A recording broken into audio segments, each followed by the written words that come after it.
Raise your hand if you ever had one of those days where you need chocolate, but baking feels like too much work.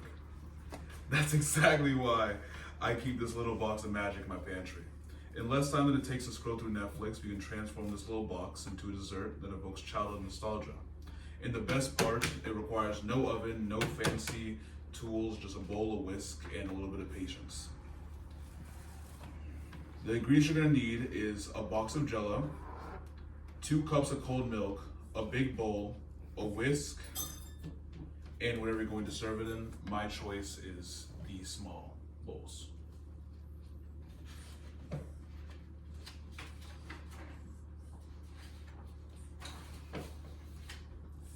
And now, I'm going to grab the milk.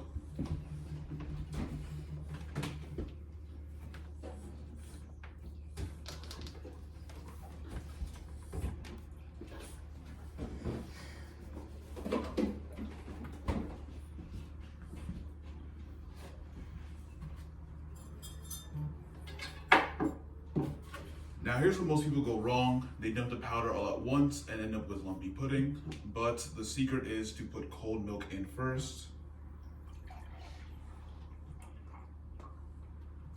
And then as you're pouring the cold milk, you will then pour the powder while whisking.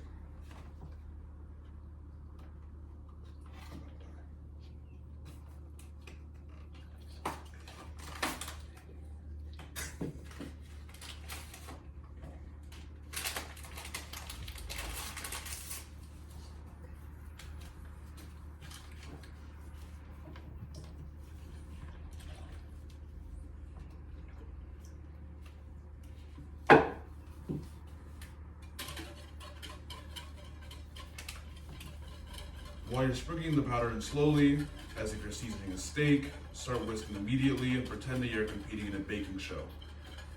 Keep going for about 2 minutes. However, if you stop too soon, it will remain runny and thin.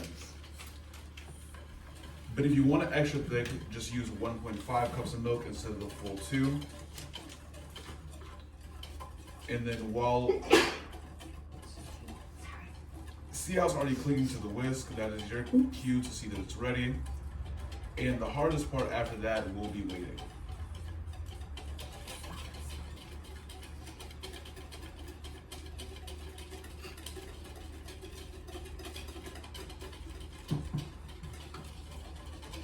After I'm done stirring this, we will then pour it into cups and then chill it in the refrigerator for about 10 minutes. And if you want, you can then put whipped cream or sprinkles of any assortment on top, maybe some crushed Oreos. If you want something natural, put some berries. But then that'll be all for this.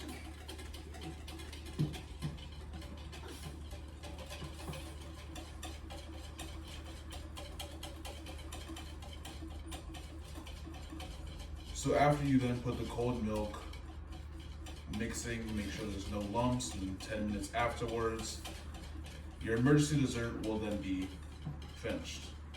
And the best part is that you can make something with just your hands instead of ripping open a plastic cup. Next time that chocolate craving hits, remember that happiness is just in a whisk and a box of Jell-O away.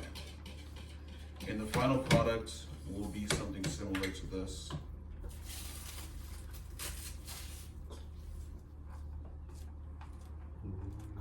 Yum. Looking good. Here. You should have more.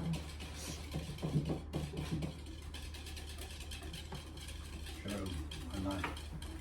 Show them my knife. Gotta share, man. This is the pudding.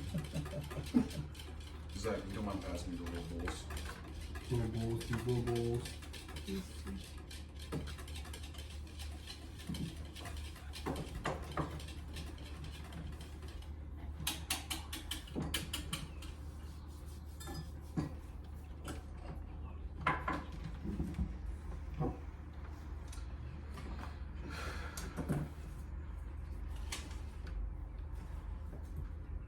And while we pouring this, does anybody have any questions? How long can I keep this in the fridge? It is perfect for 3 days, but only if you have plastic wrap around it. Keep it into a closed lid bowl, and then add toppings after the fact. Any other questions? Can I make this with almond or oat milk? You can, but Oh. it'll be fairly thin. Mhm. Because plant-based milk does not thicken as much as regular milk does. So your best bet is to add 1.5 cups of milk of any alternative of your choice. Add 1 tablespoon of cornstarch, and then let it chill for 15 plus minutes. I have a question. Yep. When I make it, I always get lumps in my pudding. What's the secret to making it smooth? The key point is to, if you don't want to waste a lot of time doing extra, just use a fork instead to then break apart the clumps of pudding. And that'll be all. Everybody don't mind turning off the video.